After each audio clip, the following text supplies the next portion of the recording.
सबसे पहले देवी माता की प्रसन्नता की जाती है। पहले दिन कौन सी देवी की हम प्रार्थना करते हैं? माता शैलपुत्री की। शैलपुत्री यानी कि जो कि बालिका स्वरूप हैं, बालिका स्वरूप हैं, उनकी हमने पूजा कर ली, उनको हमने मानना शुरू कर दिया, तो भ्रूण हत्या जैसा जो दुष्कर्म पाप है वो हम करना छोड़ देंगे। और दूसरे नंबर पे ब्रह्मचारिणी। जब बालिका 1 वर्ष से लेके 12 या 13 वर्ष तक अपने ब्रह्मचर्य में रहती है, उसको ब्रह्मचारिणी कहते हैं। तीसरे नंबर पर चंद्रघंटा। इनकी आराधना हम क्यों करते हैं? क्योंकि चंद्रमा जैसी शीतल छाया जो होती है माता के आंचल में हमें मिलती है। किसी भी बालक के लिए सबसे ज्यादा शीतल छाया क्या होगी? उसकी माँ का आंचल।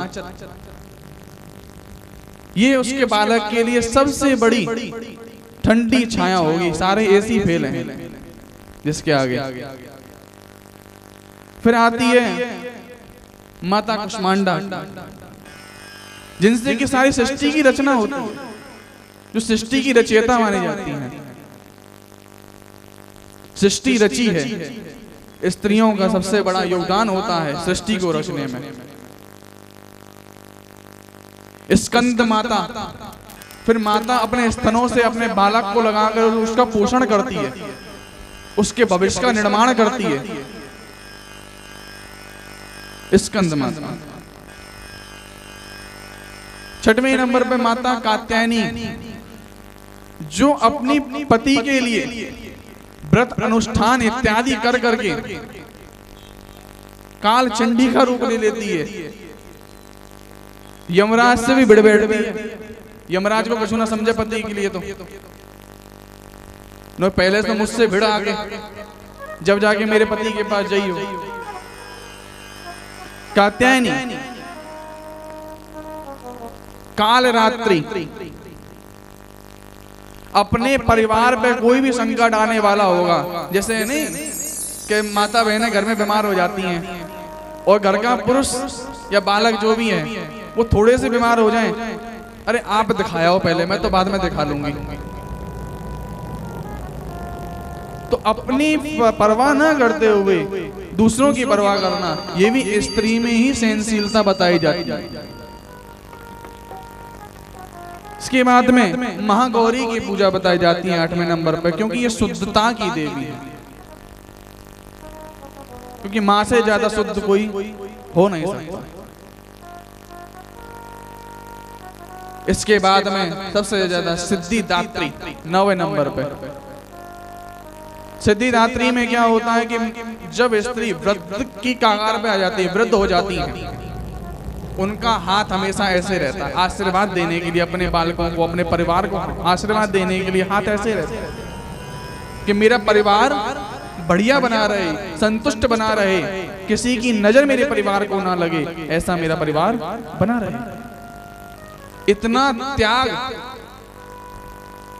पुरुष में नहीं होता है, स्त्री में होता है। इसलिए गृह लक्ष्मी बोला जाता है देवी को। घर की स्त्री जो होती है गृह लक्ष्मी बोली जाती है। आदमी 4 काम करेगा, गिनाएगा, परंतु स्त्री नॉन स्टॉप काम करती है। कहते हैं ना हाउस वाइफ, हाउस वाइफ नहीं, हाउस मेकर है। हाउस को बनाने वाली, घर को घर बनाने वाली। पहले तो मकान था, उसको घर बनाया किसने? एक देवी ने आकर के आपके घर को घर बनाया, आपको योग्य संतान देती है। इसी तरीके कई लोग बोलते हैं कि स्त्रियों का अपमान होता है सनातन के अंदर। उन्होंने सनातन को जाना ही नहीं। सबसे पहले देवी की आराधना होती है, लक्ष्मी नारायण। राधा कृष्ण, सीता राम, गौरी शंकर। कितने भी देवी देवता आप देख लीजिएगा, सबसे पहले किसका नाम आता है? देवियों का नाम आता है।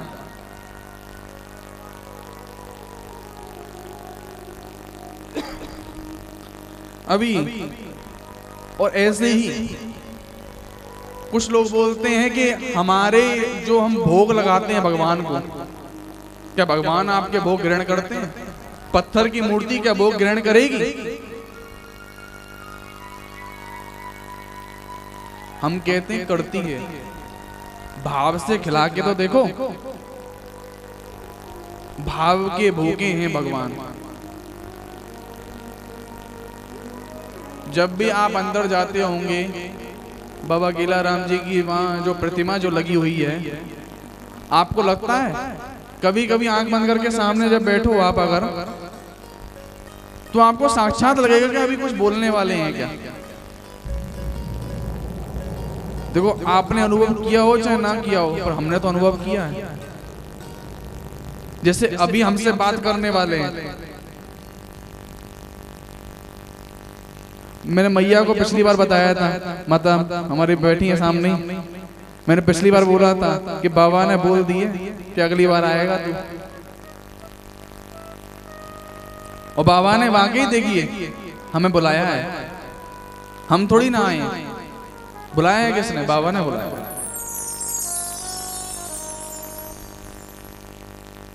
तो कुछ लोग जब बोलते हैं कि आपके भगवान क्या भोग ग्रहण करते हैं, उनसे बोले हाँ भोग ग्रहण करते हैं। लोग कैसे भोग ग्रहण करते हैं? नो कि भगवान श्री कृष्ण गीता के 9वें अध्याय के 26वें श्लोक में स्वयं बता रहे हैं, पत्रम पुष्पम फलम तोयम यो मे भक्त्या प्रयच्छति तदहं भक्तयोपय तं शनामि प्रतात्मना। कि मेरे जो प्रिय भक्त होंगे, मेरे जो भक्त होंगे, वो मुझे सच्चे हृदय से पत्र, पत्र यानी कि पत्ता, फूल, पानी, जल और अन्न जो भी अर्पण करेंगे उसको मैं स्वीकार करूंगा। जैसे हमारा शरीर 5 तत्वों से मिलकर बनता है। कौन कौन से? अग्नि, वायु, आकाश, पृथ्वी और हैं? कौन कौन से? अग्नि, अग्नि, आकाश, वायु, पृथ्वी और कोई बोलेगा? हाँ, नीर, जल। इन 5 तत्वों से मिलकर के हमारा शरीर बनता है।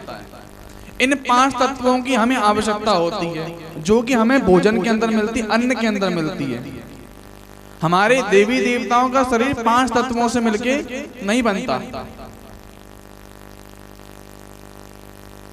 इसमें जल और पृथ्वी का अभाव होता है। पृथ्वी और जल इसमें नहीं होते। इसमें 3 होते। मध्यम स्तर के जो देवता होंगे उनके अंदर 3 होंगे, और उच्चतम स्तर के जो देवता होते हैं उनके अंदर 2 होते। कौन कौन से? तेज और आकाश। तेज यानी कि अग्नि, तेज यहाँ पे अग्नि है, और आकाश यानी कि यहाँ पे आकाश। जैसे हम शब्द गा रहे हैं अभी, तो ये आकाश में जा रहे हैं। इसी तरीके से देवता हमारे भोग ग्रहण कैसे करते हैं, इसका उल्लेख आता है कि जैसे ही हम लोग कुछ भी मतलब आरती करते हैं, आरती का विधान हमारे यहाँ है, दीपक जलता है, उसका जो रोशनी होती है, उसकी जो तेज होती है, उसको भगवान तेज के रूप में अपने अंदर ग्रहण करते हैं। और शब्द जैसे हम लोग आरती गाते हैं, मंत्रोच्चारण करते हैं, कीर्तन करते हैं, भजन करते हैं, ये सारे जो हैं शब्द यानी कि आकाश के रूप में गिने जाते हैं, जो कि भगवान इसको भी भोग के रूप में ग्रहण करते हैं।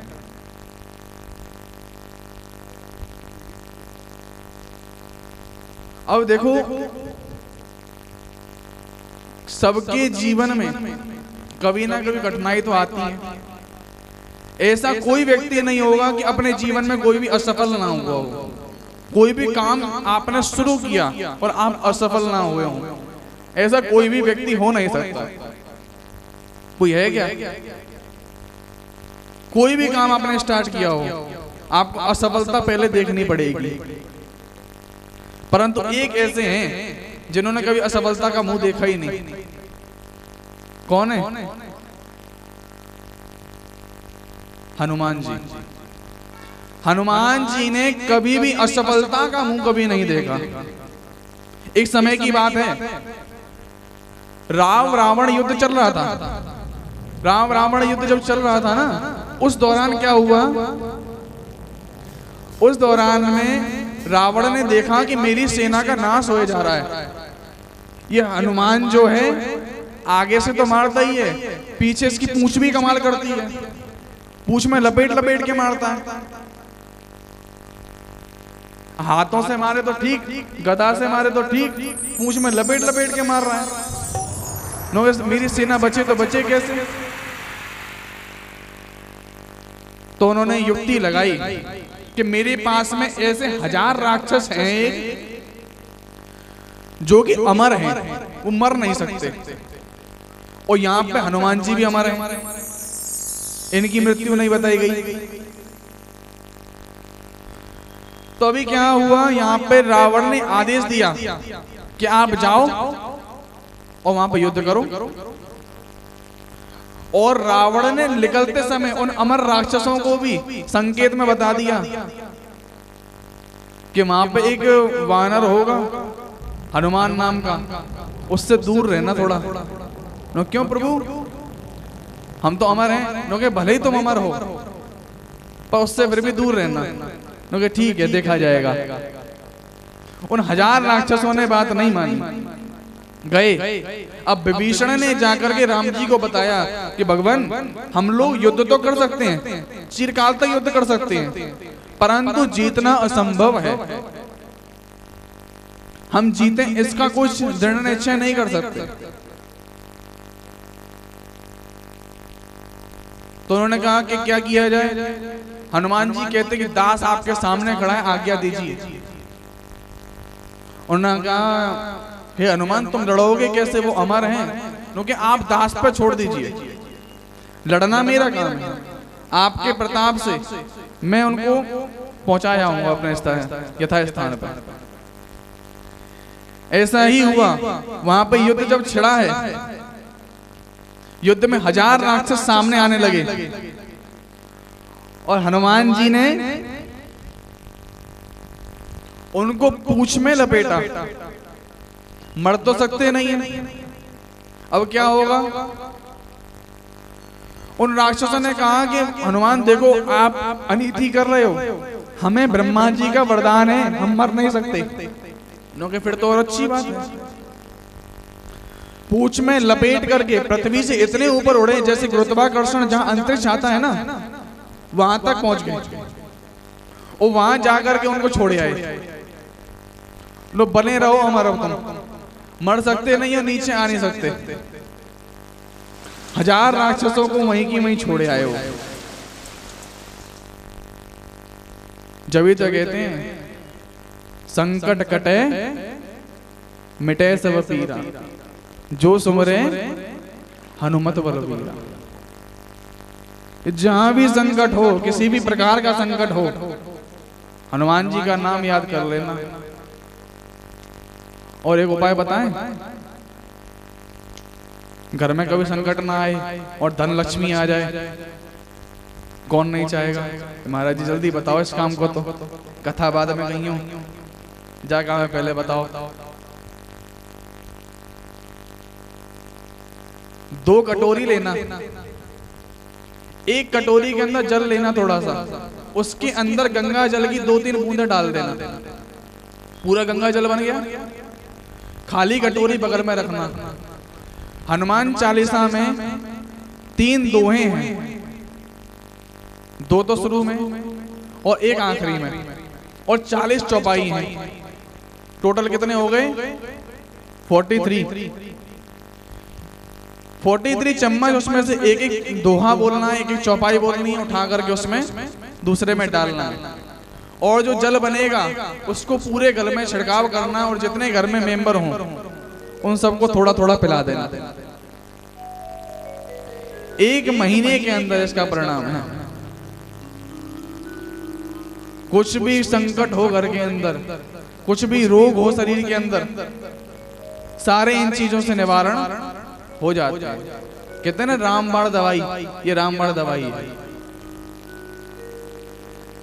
इसी तरीके से अमर बने रहे।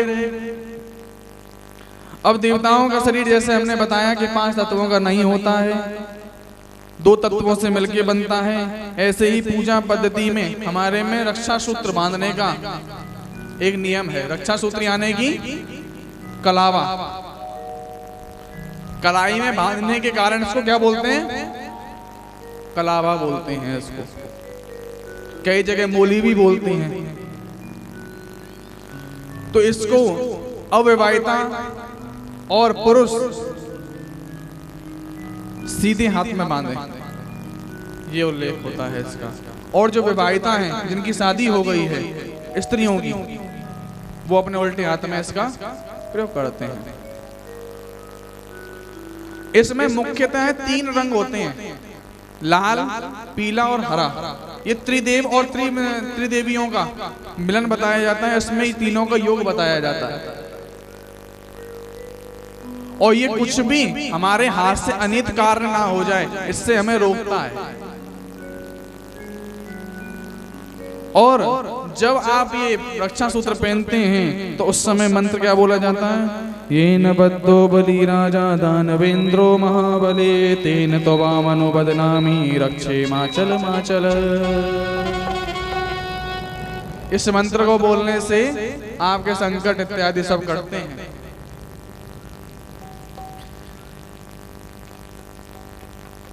अब देखिए, आपको थोड़ी सी इस बारे में चर्चा बताई गई। अब एक चर्चा आप सुनिए कि पांडव महाभारत में आते हैं। अब महाभारत में आने पे हमें क्या देखने को मिलता है कि पांडव जो थे, इनको देव अंश कहा जाता है, कि देवताओं के ये अंश हैं, देवताओं के अंश से ये हुए हैं। लोग ऐसा क्यों? देवताओं के अंश से कैसे हुए ये लोग?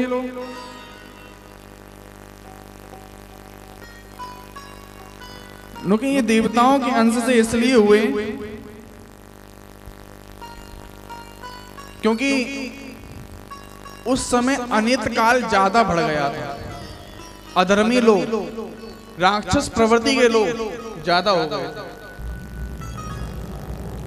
उनको हरने के लिए, उनको मारने के लिए भगवान एक रूप में तो आ नहीं सकता, असंख्यक रूप लेने पड़ेंगे। असंख्यक रूप लेने के कारण अब देखिए यहां पे बात आती है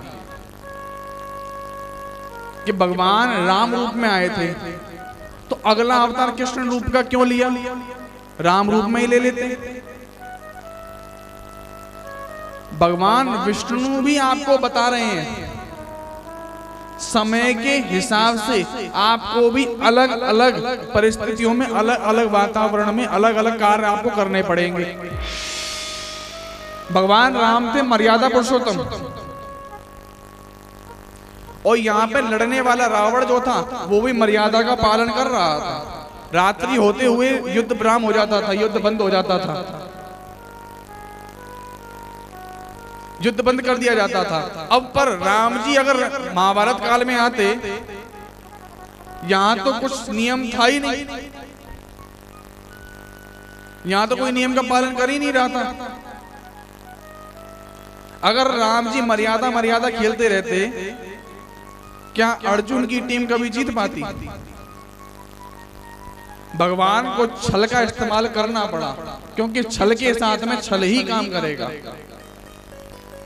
आप अगर बढ़िया के साथ में बढ़िया बर्ताव करेंगे और बुरे के साथ में बढ़िया बर्ताव करेंगे, वो आपको मूर्ख समझेगा कि ये तो मूर्ख है, मैं इसको डांट रहा हूं, फटकार रहा हूं, फिर भी मेरी पूजा कर रहा है। वो आपको होशियार नहीं समझेगा, आपको अच्छा नहीं समझेगा, वो आपको मूर्ख समझेगा।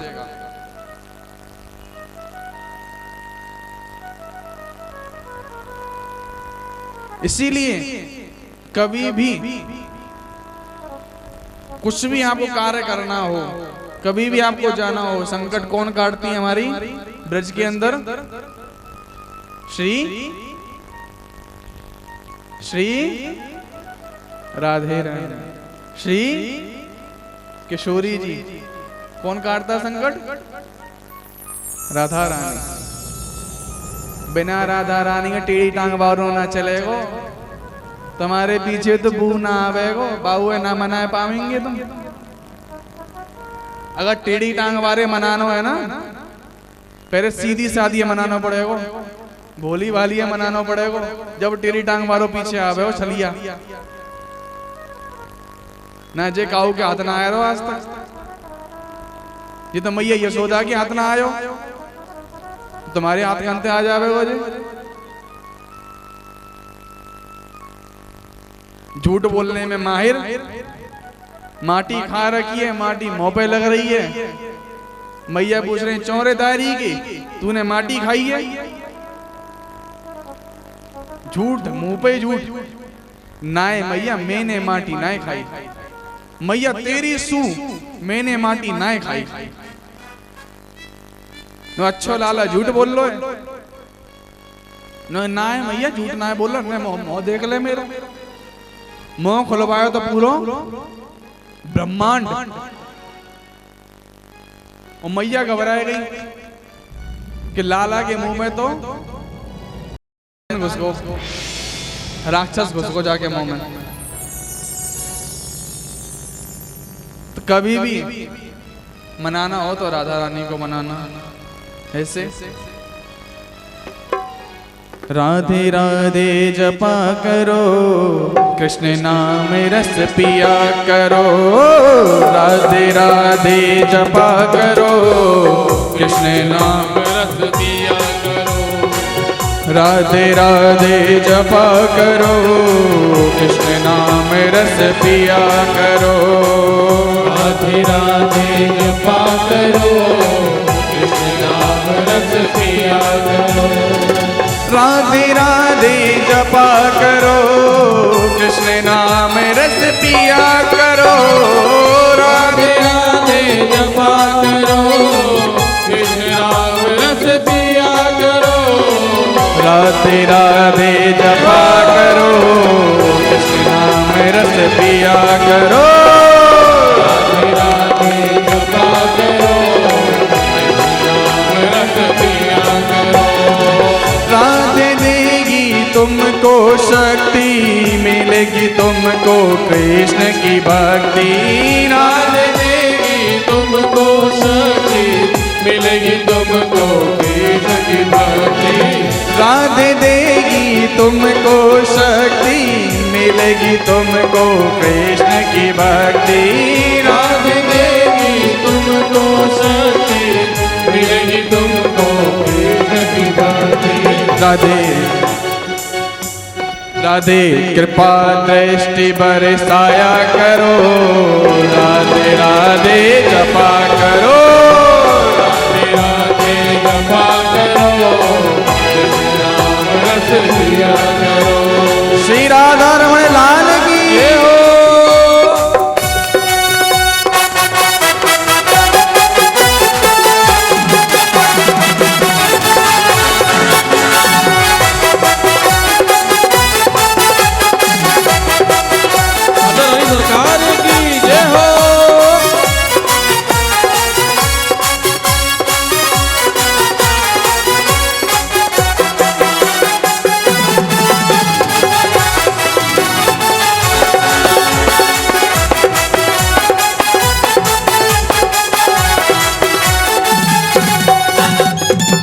राधा रानी है महारानी, महिमा उनकी सब जग जानी।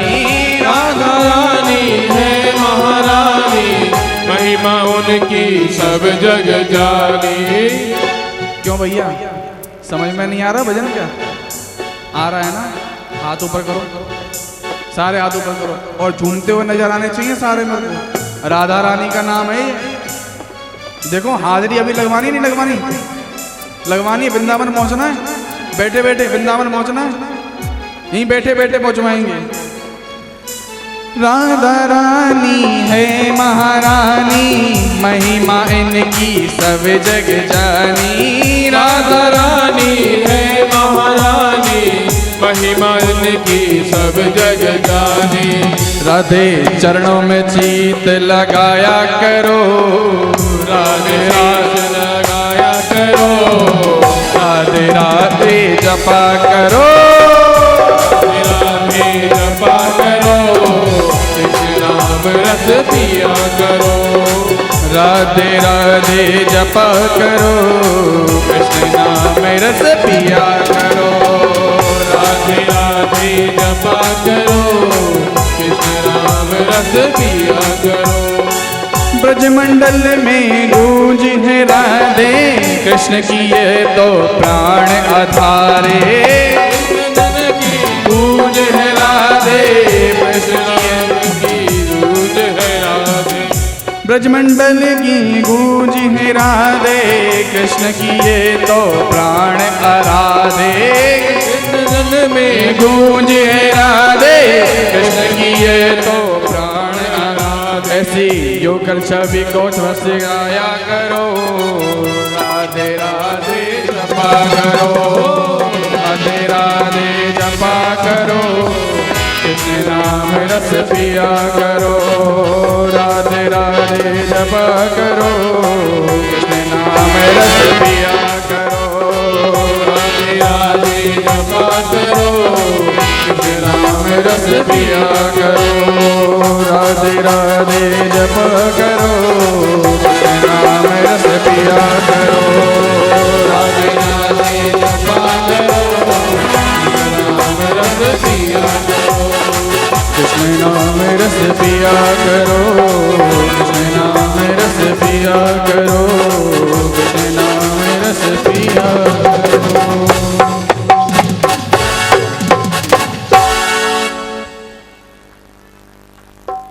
भोली भाली सीधी सादी, वो है सबसे न्यारी न्यारी।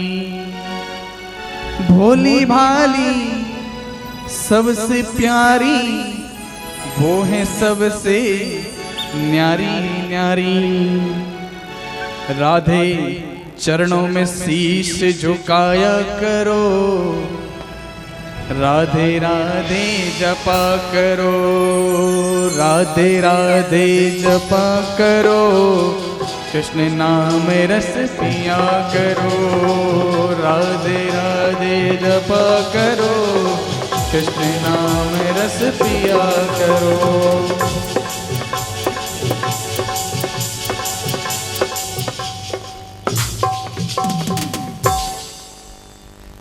भोली वाली है ना,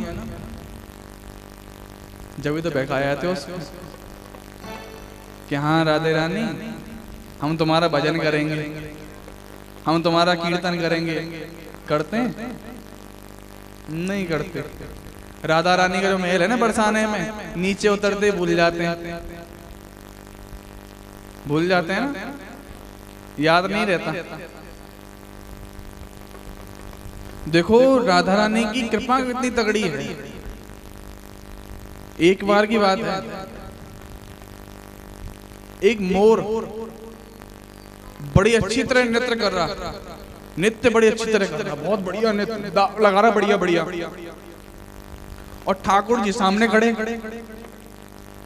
ठाकुर जी यहां दाव लगावे और मोर उनसे बढ़ के एक कदम दाव लगावे, उनसे और बढ़िया नाचे, ठाकुर जी से बढ़िया नाचे मोर।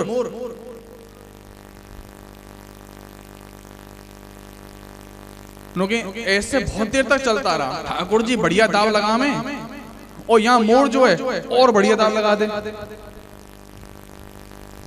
अब ठाकुर जी से रहा नहीं क्या आना चौबे, क्योंकि हमारा ही सिखाया हुआ और हम ही को पढ़ा रहा है। क्योंकि नहीं प्रभु, मैं आपका पढ़ाया हुआ नहीं हूं। क्योंकि इतना अच्छा नृत्य तू कर कैसे, तेरा गुरु कौन है?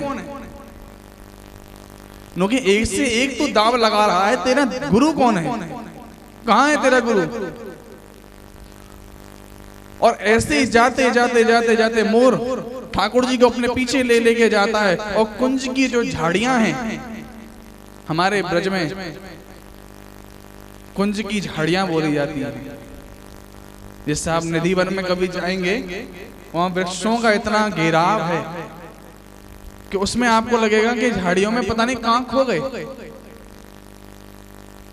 इसी तरीके से कुंज की झाड़ियों के अंदर जाके मोर कूद गया। अब मोर कूदा है, ठाकुर जी ने झाड़ियों को जब हटा के देखा, ठाकुर जी को मूर्छा आ गई। ठाकुर जी बेहोश हो गए। क्योंकि कौन क्या देख लिया ऐसा? किशोरी जी नृत्य कर रही हैं। यहाँ कुंज की झाड़ियों के पीछे किशोरी जी जो है नृत्य कर रही हैं और एक से एक दाव लगा रही हैं। आज ठाकुर जी उस मोर के हाथ जोड़ के बोलते हैं कि बलिहारी जाऊं तेरे मोर, तूने मोर जाको नृत्य दिखाए दो।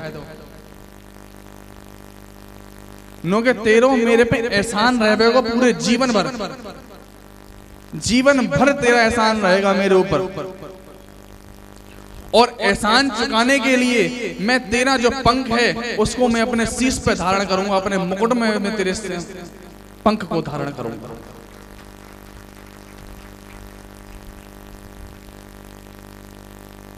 इतना बढ़िया नृत्य उन्होंने किशोरी जी ने किया। देखिए हमारे ब्रज में परंपरा है, हम सीधे ना राधा जी नहीं बोलते, क्योंकि राधा रानी नाम लेते ही हम लोग भी भाव विभोर हो जाते हैं। जैसे ना कोई राधा रानी प्राणाधार है हमारी, भाव विभोर कैसे हो जाते हैं राधा रानी का नाम लेके? तो इसीलिए हम श्री जी बोलते हैं, किशोरी जी बोलते हैं, श्यामा जी बोलते हैं, लाडली जी बोलते हैं, लाली बोलते हैं। कभी राधा रानी साक्षात नहीं बोलते, क्योंकि यही उल्लेख आता है ना जैसे भागवत के अंदर ना, जैसे आप देखेंगे व्यास जी बोला गया है ना, कृष्ण जी बोला गया है, पाराशर जी बोला गया है, परंतु एक बोला गया है श्री सुखदेव जी। श्री सुखदेव जी बोला गया है। श्री सुखदेव जी क्यों बोला गया? सुखदेव जी के आगे श्री क्यों लगाया गया? श्री इसलिए लगाया गया कि राधा रानी का नाम भागवत में कहीं भी नहीं है।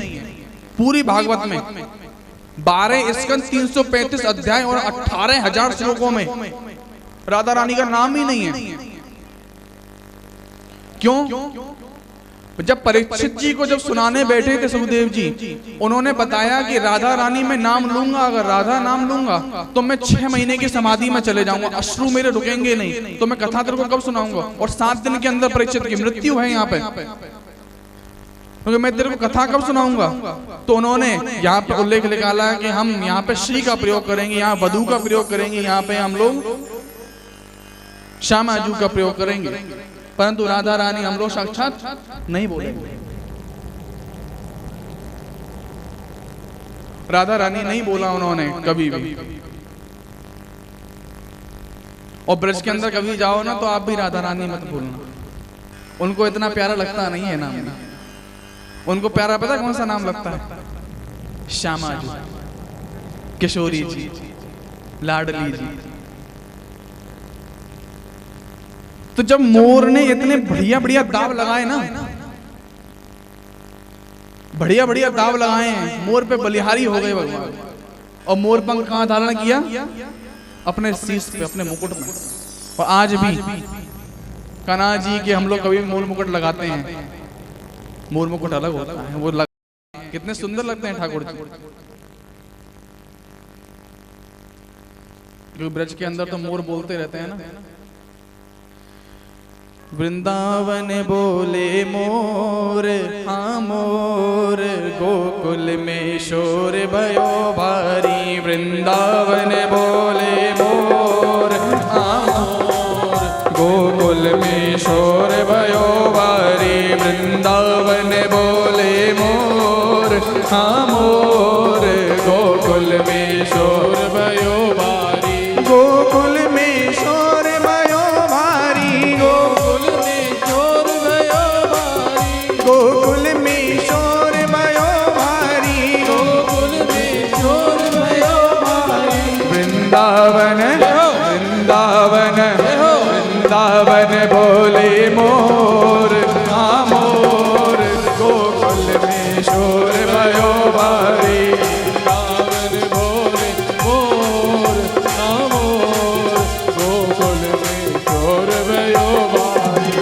उड़ उड़ मोर कदम पर बैठे, उड़ उड़ मोर कदम पर, उड़ उड़ मोर कदम पर बैठे।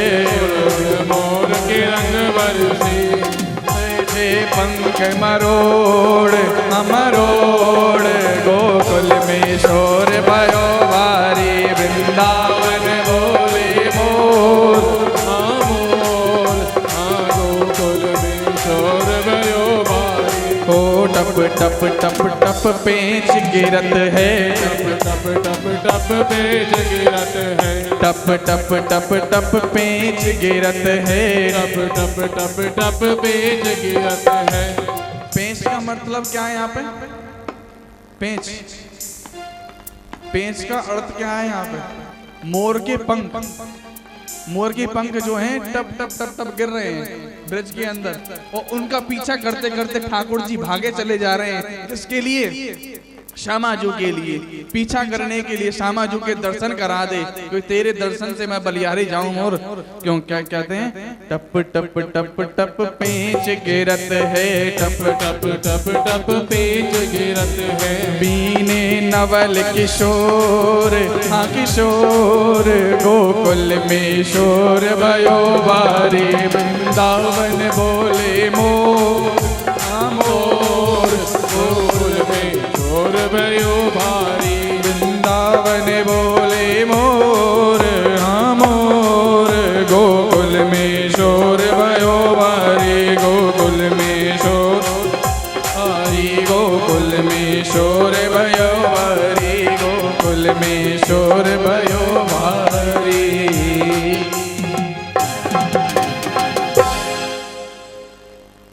इन पेंचन को मुकुट बन्यो है, क्या बना है? इन पेंचन को मुकुट बन्यो है, इन पेंचन को मुकुट बन पहने। कौन पहन रहा है इसको? और पहने नंद किशोर, हाँ किशोर, गोकुल में शोर भयो भारी। वृंदावन बोले मोर, हाँ मोर, गोकुल में शोर भयो भारी। गोकुल में शोर भयो भारी, गोकुल में शोर भयो भारी। बोलिए श्री सांवरे सरकार की जय हो, बोलिए श्री राधा रानी सरकार की जय, बोलिए श्री सांवरे सरकार की जय। जय जय श्री राधे। ऐसे नाय मानेंगे, अभी हाथ उठे आधे। जय जय श्री राधे, अभी भी हाथ उठे आधे। जय जय श्री राधे, जय जय श्री राधेशा। ब्रजवासी हैं, पूरी रात हाथ ऊपर करवा के जय जय श्री राधे करवाते रहेंगे। देख लो सजा मिल जाएगी। एक बार में कर ले करो, हाथ ऊपर करके जय जय श्री राधे। ना तो ऐसी सजा देंगे हाथ ऊपर करके। अमर जी हाथ ना उठाए रहे, हाथ उठा के जय जय श्री राधे नहीं बोल रहे, इनके दोबारा बोलेंगे जय जय जय जय श्री राधे, जय जय श्री राधे। देखो जितने हाथ ऊपर उठेंगे, पिछली बार भी बताया था ना मैंने, क्योंकि पता नहीं हमारे हाथ उठ रहे हों और राधा रानी के चरण वहीं हों और उनके चरणों को हम छू लें और हमारा उद्धार वहीं की वहीं हो जाए, बांके बिहारी के चरणों में। जय हो। तो ये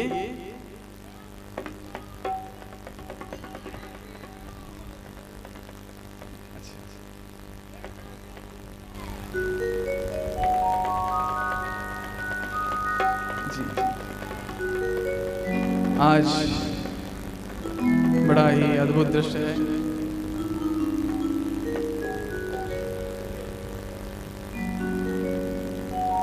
आज पूर्व विधायक श्रीचंद शुक्राने जी एवं आनंद जी हमारे बीच में उपस्थित हैं। हम बड़े सौभाग्यशाली समझते हैं अपने आप को कि आप लोगों के दर्शन हमें हो रहे हैं, कि आप लोगों का सानिध्य हमें मिल रहा है।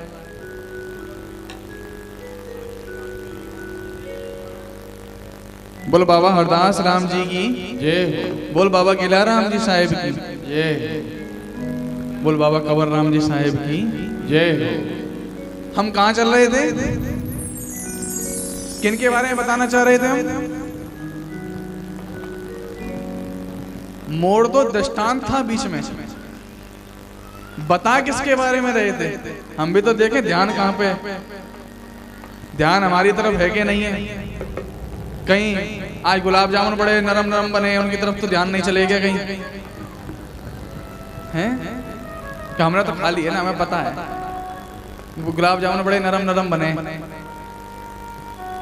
कौन कौन ने खाए, कौन कौन ने नहीं खाए? खाए ना, वही ध्यान चले गया होगा, भूल गए ना।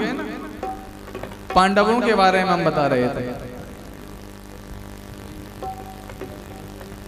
कि यदुवंश में एक राजा हुए थे शूरसेन नाम के, और उनके एक फुफेरे भाई थे कुंती भोज। अब ये शूरसेन जी कौन थे? वसुदेव जी के पिताजी। वसुदेव में और वासुदेव में अंतर है। वसुदेव कौन है? कृष्ण जी के पिताजी। और वासुदेव कौन है? स्वयं श्रीमन नारायण श्री कृष्ण जी, स्वयं वासुदेव। तो शूरसेन जी जो थे, उनके जो फुफेरे भाई जो थे कुंती भोज, उनके कोई संतान नहीं थी। तो यहाँ पे शूरसेन जी ने वादा कर दिया था, उनको वचन दिया था कि मेरे जो भी पहली संतान होगी मैं तुमको वो दे दूंगा। शूरसेन जी की कन्या उत्पन्न हुई, उनका नाम उन्होंने प्रथा रखा था, और वो प्रथा जो है अपने फुफेरे भाई कुंती भोज को उनको दे दी। और कुंती भोज को देने के कारण उनका नाम क्या हुआ? कुंती। कुंती नाम हुआ। और धर्म कन्या होने के नाते, धर्म कन्या मतलब गोद ली हुई बेटी, धर्म बहन कहते हैं ना, जैसे मुंह बोली हुई बहन, धर्म माता, मुंह बोली माता, है ना? तो इसी तरीके से इनका नाम कुंती रखा गया, और धर्म कन्या होने के कारण इनको कार्यभार सौंपा गया कि आप अतिथियों का सत्कार करेंगे। तो ये जितने भी ऋषि मुनि घर में आते थे उनकी सेवा करती थी, उनकी पूजा करती थी। एक बार घर में दुर्वासा ऋषि आ जाते हैं। दुर्वासा ऋषि सबसे ज्यादा क्रोधी हैं, गुस्सा नाक पे बैठा रहता है, कब जाने श्राप देते हैं आपको।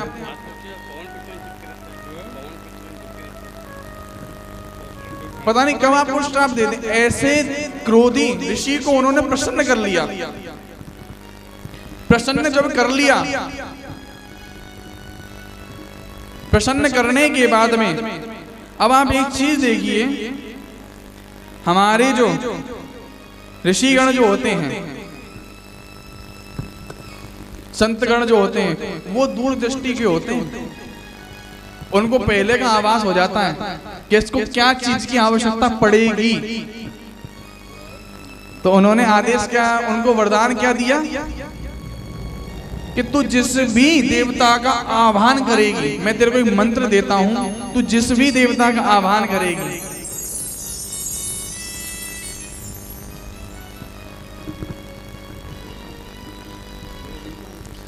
जिस भी देवता का आह्वान करेगी उससे तेरे को एक पुत्र प्राप्त होगा।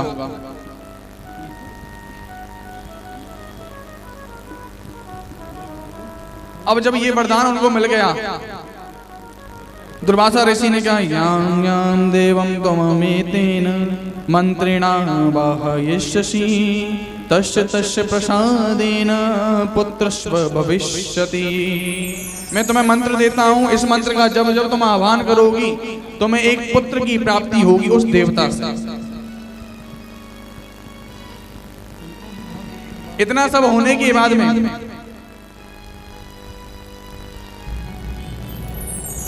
अब आगे स्वयंवर का आयोजन किया गया कुंती भोज के द्वारा।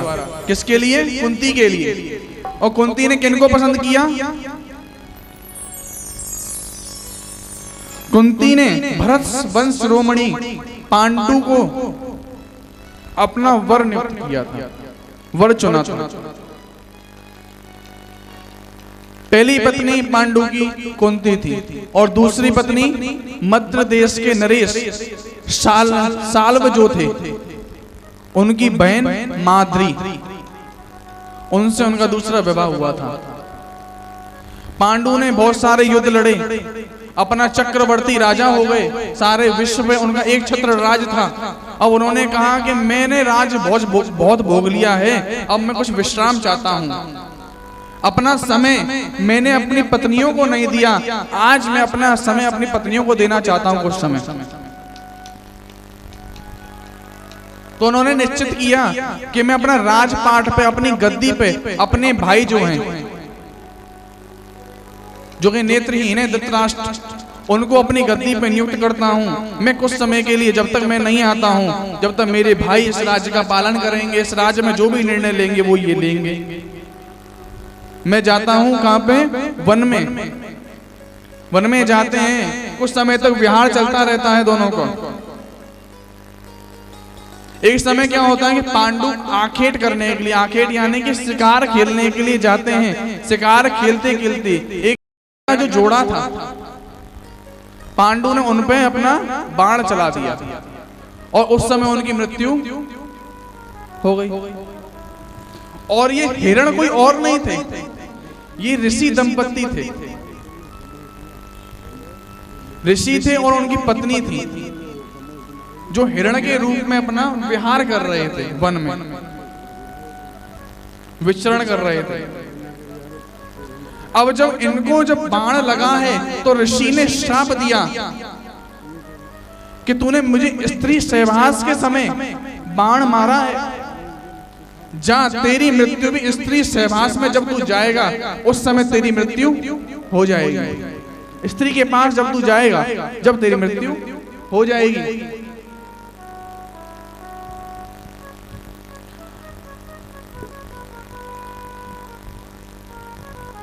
जब इतना बताया है कि तेरी मृत्यु हो जाएगी,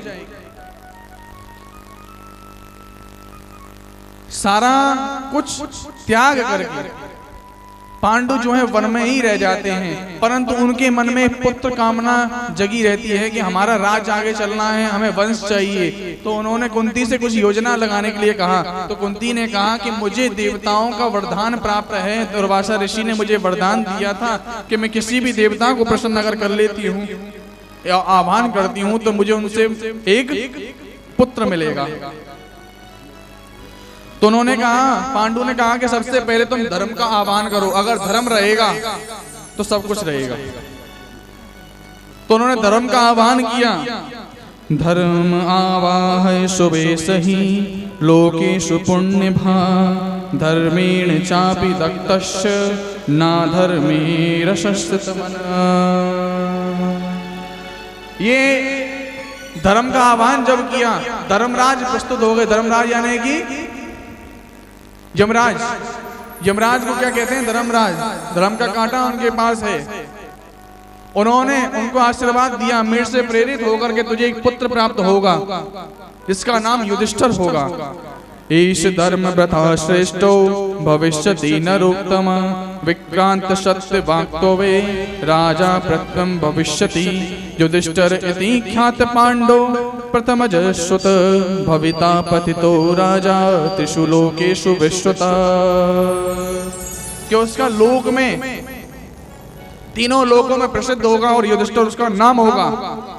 और दूसरे संतान के लिए जब उन्होंने पांडु ने कहा कि राजा क्षत्रियों का काम बल से भी चलता है तो वायुदेव का आह्वान करो। वायुदेव से कौन प्रस्तुत हुए? भीम। अब अर्जुन, अब यहाँ पे पांडु ने कहा कि एक पुत्र ऐसा भी होना चाहिए जो सर्वश्रेष्ठ हो, सब चीजों से युक्त हो। सर्वश्रेष्ठ देवता कौन से हैं? इंद्र। इंद्र के पास में सब कुछ है, वैभव भी है, सब कुछ है। इंद्र का आह्वान किया गया। इंद्र का आह्वान करने के बाद में इंद्र ने आकर के उनको आशीर्वाद दिया है और पुत्र प्राप्त हुए। आकाशवाणी हुई है। उसके बाद में कार्तिवीर सम कुंती शिवतुल्य पराक्रम एव शक्र इवाजयो यशते प्रश्यति आदित्या विष्णुना प्रीतिर्याथा भूदयो विपवर्तिता तथा विष्णु सम प्रीतिम वर्णति यशते अर्जुन। अर्जुन इसका नाम होगा, विश्व में प्रख्यात होगा, ऐसा इसका वर्णन मिला। और अब माद्री के मन में भी शंका जगी कि मेरे को भी 2 पुत्र होने चाहिए, मुझे भी पुत्र मिलने चाहिए। कुंती ने कहा कि तुम अपने दिल में, अपने मन के अंदर देवताओं का आह्वान करो, जिसका आप आह्वान चाहती हो, जैसे आप पुत्र चाहती हो वैसा आप आह्वान करो। तो उन्होंने कहा कि मैं अश्विनी कुमारों का आह्वान करती हूँ। अश्विनी कुमार कौन है? देवताओं के वैद्य, देवताओं के डॉक्टर साहब अश्विनी कुमार कहे जाते हैं। अश्विनी कुमारों का आह्वान करके कौन हुए हैं? नकुल और सहदेव। ये पांडवों की वंशवेला है। समय का अभाव होने के कारण जल्दी जल्दी हम भागे हैं, नहीं तो बताना तो हम डीपली चाहते थे। समय का थोड़ा सा बंदिश है, इसलिए थोड़ा थोड़ा छू छू के भाग गए। परंतु हाँ, इतने में समझ में आया कि नहीं आया कि पांडव कौन थे? समझ में आया बहुत? पांडव कौन थे और किसके अंश थे, इतना समझ में आना चाहिए बस। हाँ, कल तो फिर हम बताएंगे पर कल तो हम अपनी मानेंगे ना, कल आपकी नहीं मानेंगे हम। कल हम अपने हिसाब से समय लेंगे।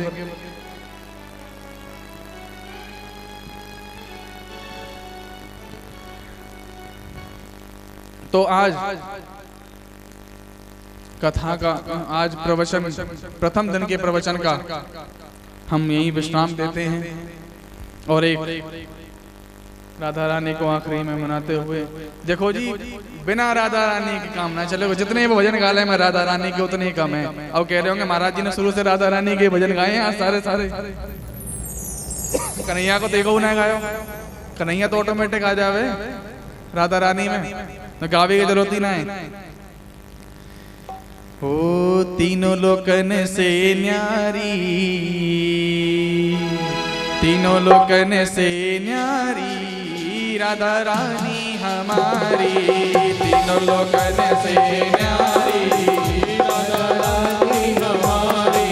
रानी हमारी महारानी हमारी, रानी हमारी महारानी हमारी, रानी हमारी महारानी हमारी, रानी हमारी महारानी हमारी।